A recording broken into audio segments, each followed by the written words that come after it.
इनका सवाल है जी, और बेहद जरूरी के, अब शायद इससे पहले सवाल का कोई और भी हिस्सा है, लेकिन मेरे सामने तो अभी इतना ही आ रहा है, तो मैं यही पढ़ रहा हूं। और बेहद जरूरी है कि फित्र के बारे में कुछ थोड़ी आगाही।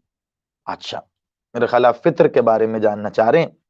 सवाल का अगर मजीद भी कोई हिस्सा है तो मैं देखूंगा, अगर वो नजर आ गया तो बिस्मिल्लाह। मुख्तसर जवाब मैं अभी दे देता हूं इसका आपको।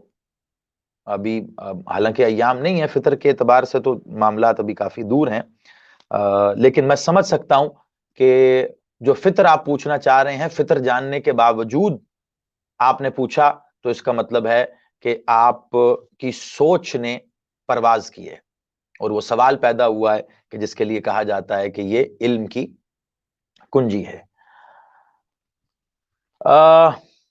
मुख्तसर जवाब दे रहा हूं, तफसीली जवाब इसका इंशाअल्लाह मेरे मालिक के फजल, उनके करम से हम इसके फौरन बाद, यानी इन एक आध नशिस्त के बाद, हम अस्माए मौला सरकार मौला वलीउल असर कायम आले मोहम्मद मौला बकियतुल्लाह का एक बार फिर आगाज कर रहे हैं।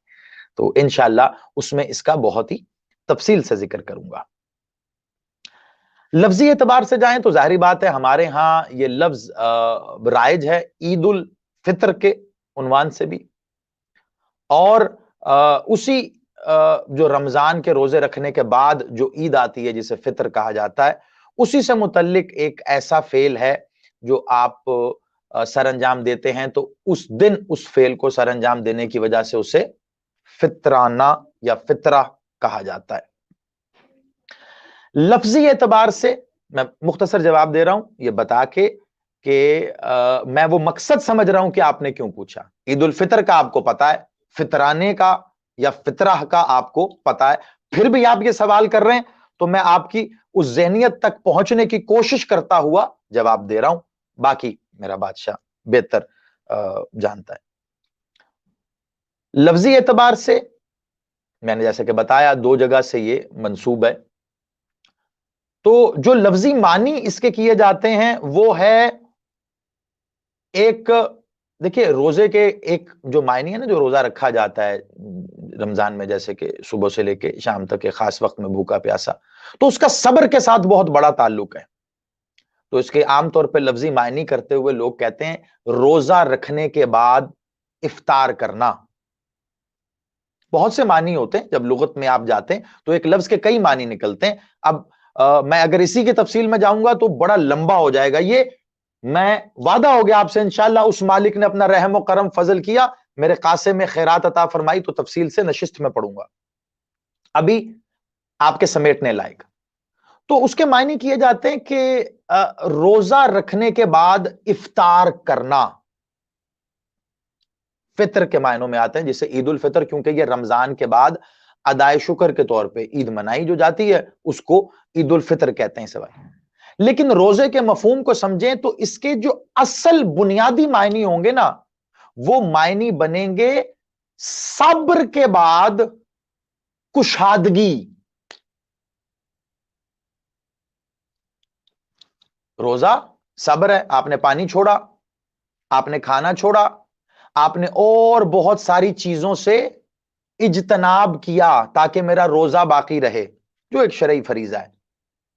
तो यानी आपने सब्र किया, भूख से सब्र, पानी से सब्र, बुराइयों से सब्र, इन तमाम चीजों से सब्र करते रहे। तो उसके बाद आपने इफ्तार किया, यानी जब आपने इफ्तार कर लिया तो फिर उसका मतलब यह है कि अब कुशादगी आ गई आपके खाने में, आपके पीने में, आपके वो तमाम चीजें जिनमें आप पाबंद थे, उसका इनाम मिला आपको। किस सूरत में? वो जो 30 रोजे रखने के बाद आप ईद मनाते हैं उस सूरत में चले, ये तो उसका इतलाक उस पे हो गया। लेकिन अभी आपने सिर्फ फितर का पूछा है, यहां पे लफ्ज ईद उल फितर नहीं है, तो मैं उसका जवाब दे रहा हूं। यहां पे जो लफ्ज फितर है, ये बुनियादी तौर पे है सब्र के बाद कुशादगी। लफ्जी लुगवी एतबार से इसके मानी है, तो इसका बराह रास्त इत्तलाक होता है सरकार मौला वलीउल असर कायम आले मोहम्मद बकियतुल्लाह امام زمانہ علیہ الصلاۃ والسلام عجل اللہ تعالی فرج شریف کی ذات مبارک اور ان کے ظہور پر نور و اجلال پر. ٹھیک ہو گیا؟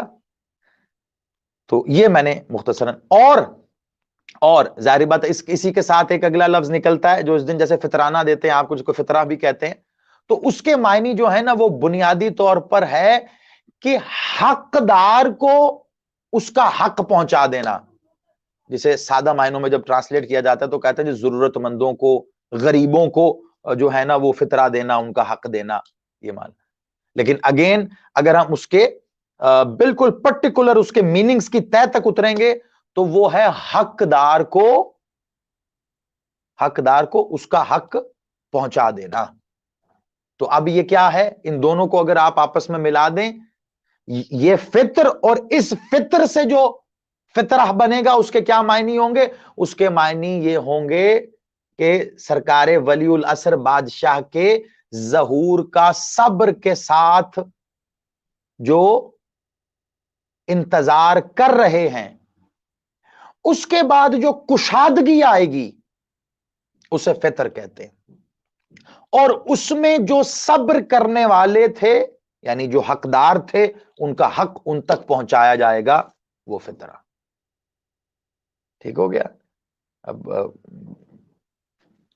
اتنے مختصر وقت میں اتنا ہی، باقی کیونکہ آگے بہت سے لوگ اوکے ہمارے بھائی ایک سیکنڈ ابھی دیکھیں نا، پڑھتے پڑھتے اوپر گزر جاتا ہے. اچھا جی، یہ حسینی آغا بشیر قزل باش صاحب کہہ رہے ہیں قبلہ